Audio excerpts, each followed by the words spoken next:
Alright, so we are back. I'm sorry about the delay for getting this out because this should have been out a lot sooner, but we're back here. This is a 4-bar phrase here and it just modulates. So we're just repeating the idea, we're modulating up, right? So it goes from B flat minor, and then it modulates to F minor. So it modulates up a fifth. Now, why does he do a fifth? Well, first of all, they're related, right? They're related by a fifth, so it's possible to modulate effectively there. And it sounds heroic because right now the resistance theme is playing, okay? The resistance theme is very heroic. So jumping up a third is pretty good.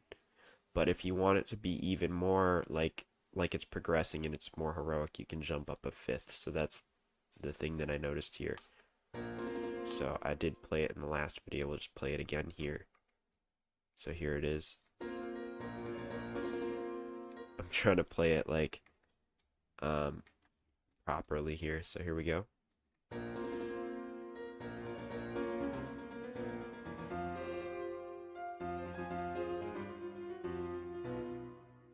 Then I might as well just play the orchestra version here.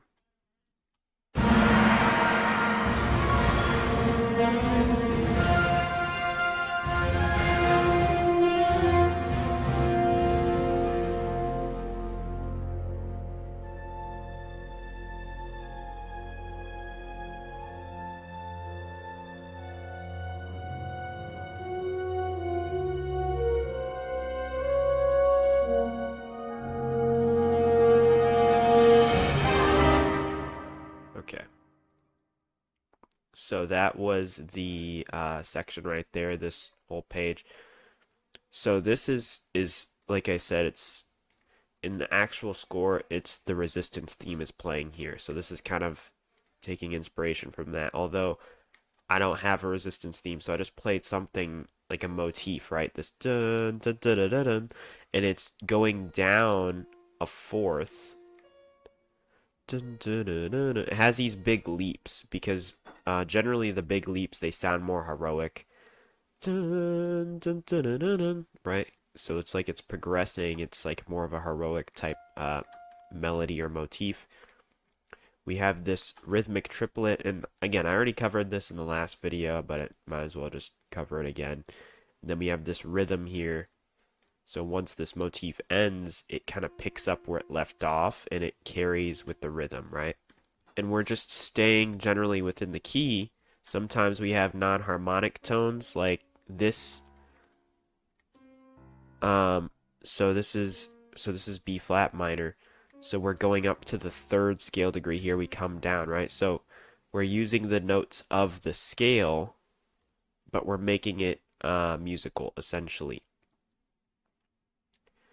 And that just comes from listening to the score. So you listen to the actual score and you take some of those rhythms.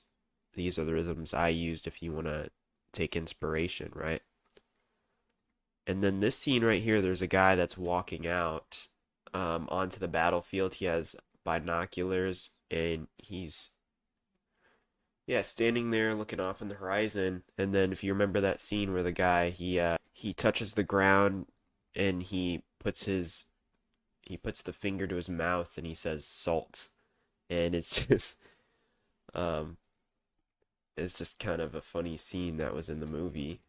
And this is the part where that happens here. So I think the part that they took out of the final or the TV version of the film is when he's walking out to with the binoculars to Scan the Horizon. They kind of took that scene out. I don't know why exactly, but in the original film, he walks out with the binoculars to look out onto the battlefield and scan for enemies. So that's what's going on here. So let's play it and then we'll explain what's happening. I already played it, but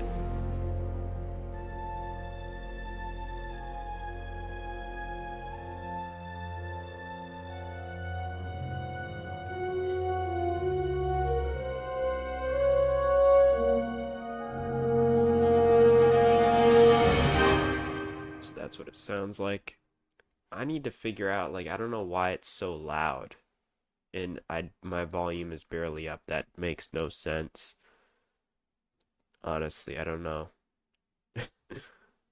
It is like if I do this, that's too loud, obviously. But even when I put it down like this, just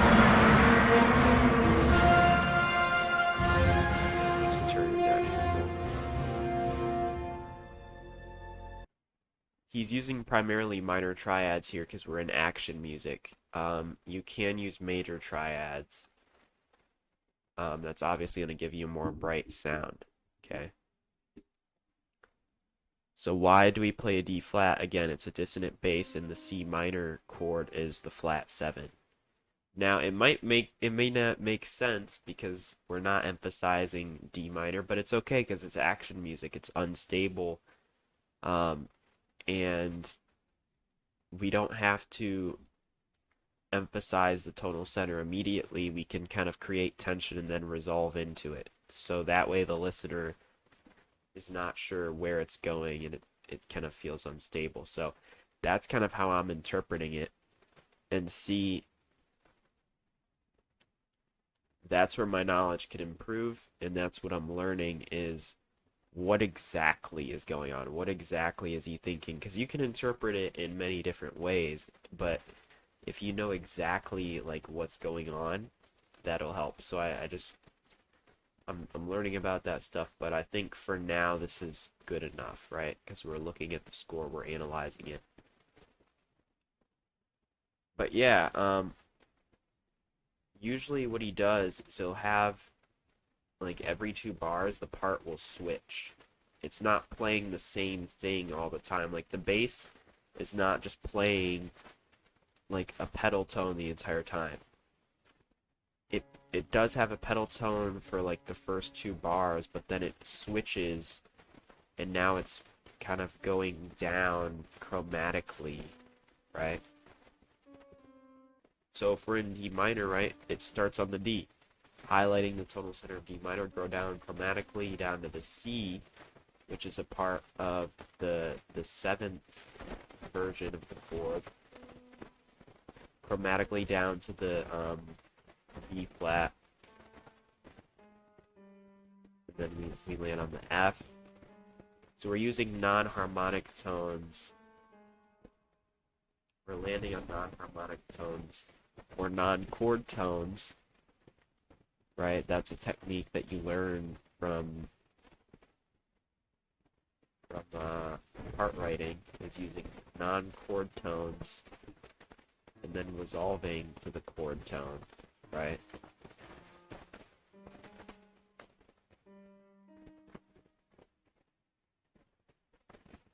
So that's something that you can do.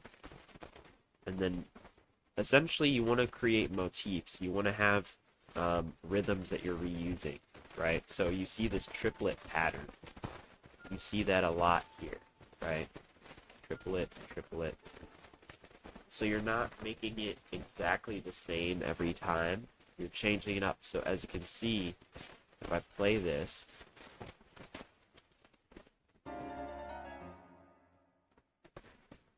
let's turn it up a little bit.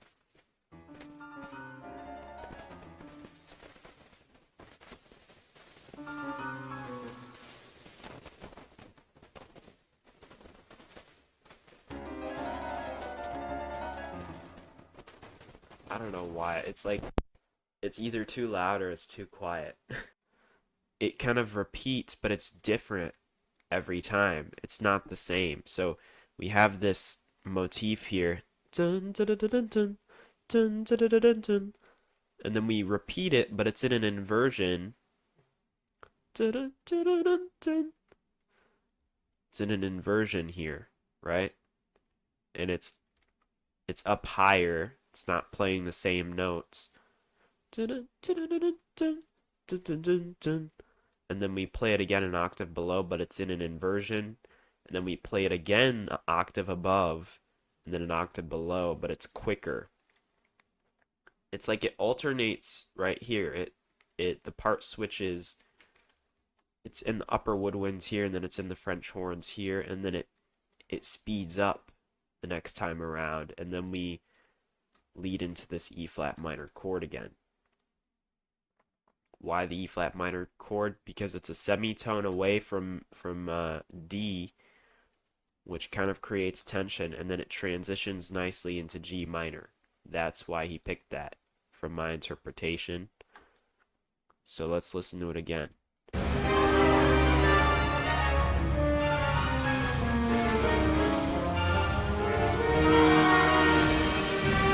And if you need me to explain like why I picked those things exactly, if you need me to be more intentional about like why I picked something, just let me know. He just does chromatic planing here, so he starts off on the E minor chord and he chromatically planes up and down. I did a similar thing and I changed the rhythm and made it my own there. He likes to have the chord sustain because this is a chord for emphasis, right? Chords for emphasis, they end the phrase. So we're ending the phrase and we're emphasizing this E flat minor chord because it kind of creates tension with what we previously heard, right? You know, I could have actually put the D in the bass, but I noticed in the score, if you look at the actual score, he doesn't do that. He just plays the E flat minor chord because I guess it contrasts what we just heard, right? So it still kind of creates tension in the ear, but it's just there's no tension that we're currently hearing because again, this is all part of the key of E minor minus the chromatic planing that we have. That's kind of creating tension. So you could say that's kind of the tension element of this is the chromatic planing, right? Because it's branching outside of that chord of E flat minor. I will say that harmonic exercises will help you compose a lot easier if you understand the key of D minor and you understand that's why like the basic functional harmony is so useful and it allows you to do all the other stuff a lot easier. Just let me know if you guys want to see like videos on that because I just want to make sure it's actually helpful and I'm not doing it for no reason. But anyways, we move on to this next phrase here. Okay, so moving on to this next phrase here. This is essentially, so this is when the resistance speeders over here, the resistance speeders are launching out of the base that they're hiding out at, right? And so moving on, this is when they're actually like on the battlefield, you could say, and they're heading towards the first order troops, right? So I guess you could describe this as like it's just showing the resistance. It's showing them heading towards the battle, right? So that's the sound we're going for. And as you can see, there's a pedal tone. That's what John Williams was using, and I took that idea, made my own rhythm with it, and then this is just to give it some melodic interest. Okay. Um, I don't think that was in the actual score. I just kind of added that, but again, we can change things and add things where we want to because it doesn't have to be exactly like the score. We can change things where we think it fits. and that's okay because it doesn't have to be exactly the same. So let's play it and listen to it.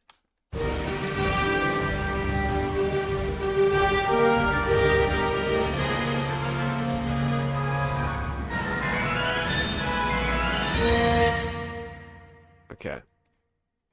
So we just modulated from the last phrase to G minor, and just notice how it keeps modulating, right? It doesn't stay within one key, usually. So we have the pedal tone of the G, and again, we just have this like militaristic melody, melodic line, you could call it. Melody, when I hear the word melody, I think of like a very long phrase that's like a lyrical melody. So I just like the term like melodic line.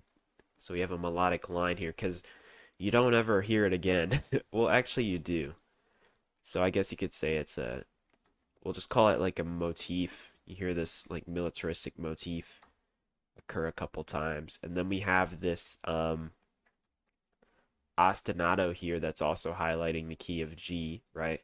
So just notice like we're highlighting the tonal centers. We're highlighting the tonal center of G because we're in the key of G minor, right? We have this ostinato in the bass and then up there. So what I did here is I used the Hungarian minor scale. And I know I said it's in the key of G minor, but I just like the color.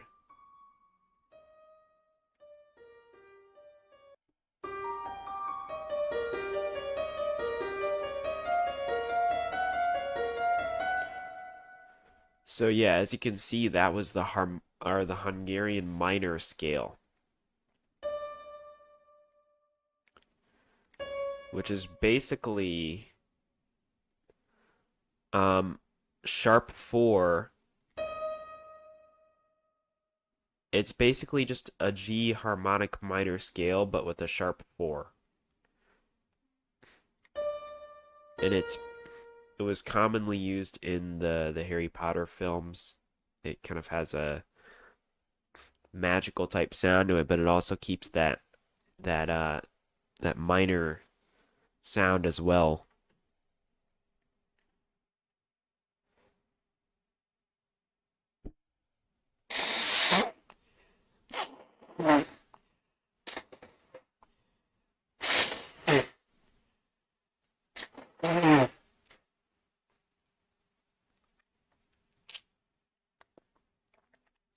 So orchestration wise, this is playing in the harp. If we go down to the harp, it's playing right here. So why do we have a B flat minor chord here? And he's basically doing chromatic planing, but he doesn't care like which note he starts on, essentially. So you don't have to worry about the key signature here. You just do chromatic planing and you can start wherever you want.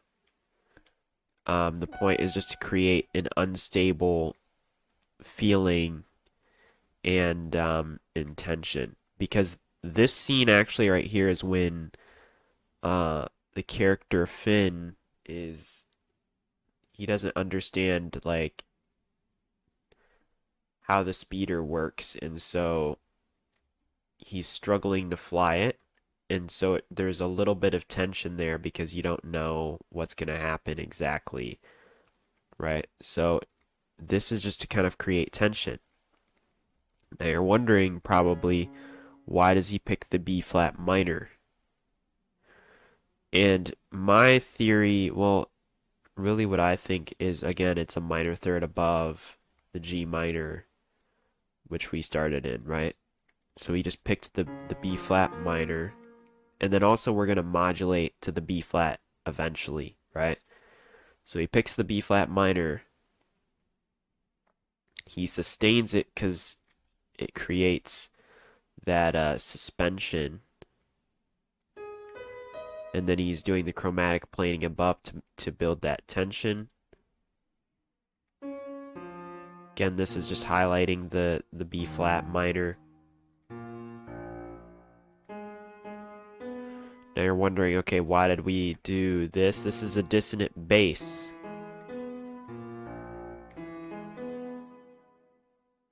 This is the dissonant bass chord. So it's a B flat in the bass, and we have an E flat major up above.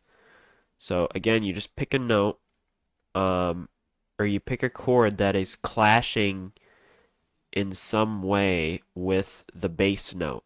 And the bass note can be a part of the original chord, the B flat chord, or you can have the B flat chord up above, and you can have a dissonant bass like that is like E or something.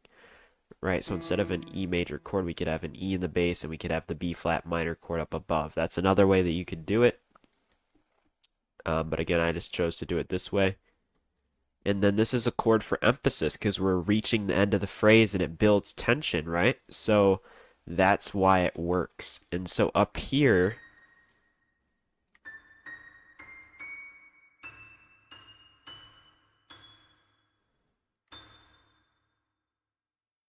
so this is just highlighting, I think, the B flat, or the, what is this? B flat Hungarian minor.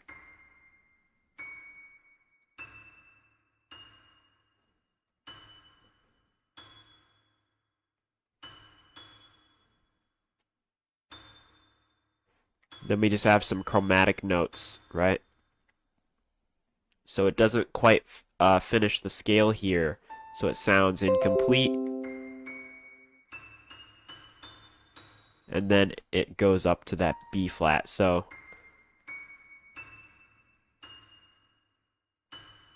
yeah, so this is the Hungarian minor version, and I just like the color that it creates. That's why I chose it. And then yeah, I guess we can listen to this again. Turn it down just a little bit. Okay, let's play it.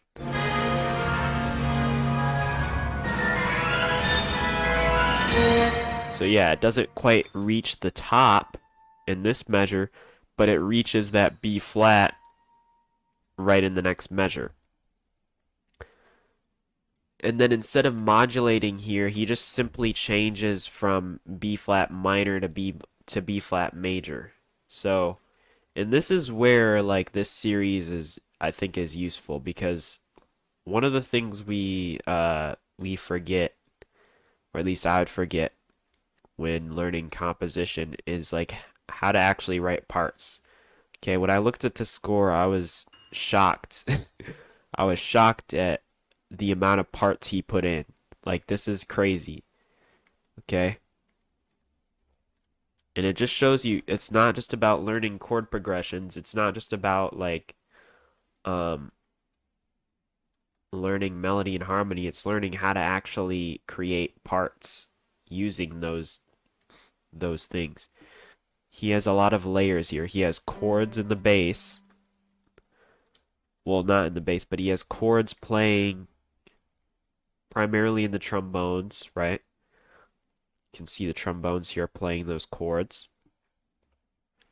He has rhythmic triads playing in the trumpets. He has a bass line that's playing basically a pedal tone, and then it switches. He has the violas outlining the chord that we're in. And then he has the French horns playing the melody primarily, and then the upper woodwinds are playing a bunch of rhythmic chords to keep the momentum. So it's a lot. It's a lot of part writing. And that's something that I feel like not many people cover, is they'll show you the theory. Oh, this is the scale. This is the major scale. This is the chords you can use. But they don't show you how are you supposed to write the parts out, you know? And this is what part writing for the orchestra essentially looks like. And it's a lot, but that's why it sounds good though. So if we want to listen to it, we can play it here. So here it is.